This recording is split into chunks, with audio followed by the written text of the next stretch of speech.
وقت تک ہم لے کے جائیں گے اور اس کو سپورٹ کریں گے. کشمیر میں پیدا ہوئے ہیں.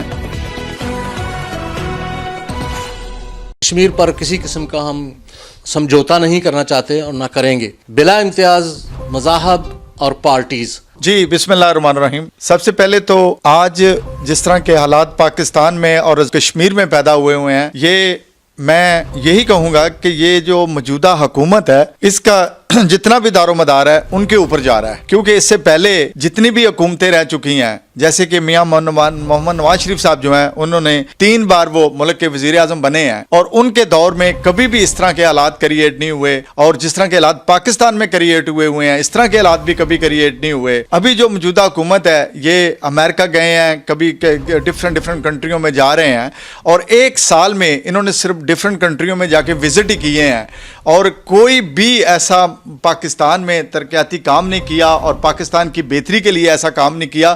اور ابھی جو حالات آج پیدا ہو گئے ہیں کوئی ایسا کام نہیں کیا.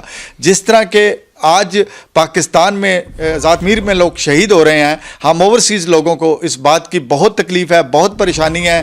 ہمارا دل جو ہے خون کے آنسو رو رہا ہے کہ خدایا کس طرح بے یعنی کہ انیسن لوگ وہاں پہ شہید ہو رہے ہیں. خدایا ان کو روکا جائے، اور اس وقت جو حکومت ہے اور اس معاملات کو حل کرنا چاہیے. ہم جتنے بھی اوورسیز میں لوگ ہیں، ہم ضمیر کے شہر کے لوگ، یونائٹڈ نیشن ان کے آگے اس ملک کو جو ہے پاکستان کے جو موجودہ حکمران ہیں ان کو ان کے آگے جا کے بات کرنی چاہیے.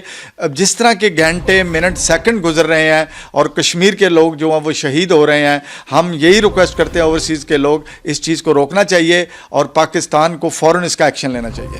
میرے ساتھ آغا سجاد مانچسٹر کی سیاسی سماجی شخصیت موجود ہیں، اس سے معلوم کرتے ہیں کہ آج جو کشمیر کے حوالہ سے ان کے خیالات اور یہ کیا اس کے بارے میں رائے رکھتے ہیں. شکریہ عوری صاحب. جو خیالات اور جذبات آپ لوگوں کے ہیں میں بھی آپ لوگوں کے ساتھ ہوں. انڈیا نے جو سیاسی ہتھ کنڈا استعمال کیا ہے مظلوم لوگوں کی آواز کو دبانے کا، یہ ان کے کام کبھی نہیں آئے گا، کیونکہ یہ تحریک آج کل کی نہیں بلکہ 50 سال 60 سال پرانی تحریک ہے. اور اس تحریک کو وقت تک ہم لے کے جائیں گے اور اس کو سپورٹ کریں گے جب تک کشمیر کا مسئلہ حل نہیں ہوتا اور کشمیر کے مظلوم عواموں کو ان کا حق خود ارادی نہیں دیا جاتا، انہیں اپنا علاقہ آزاد کر کے نہیں دیا جاتا. حالات ایسے ہیں اس علاقے میں کہ اس گھر میں ہر گھر میں جو ہے نوجوان نہیں بچا. وہاں پر بچے جو ہیں وہ گھر سے نکلتے ہیں تو شام تک شاید وہ گھر نہیں پہنچتے. یہ ان کے بچے نہیں، اس لیے ان کو اس چیز کا احساس نہیں ہے.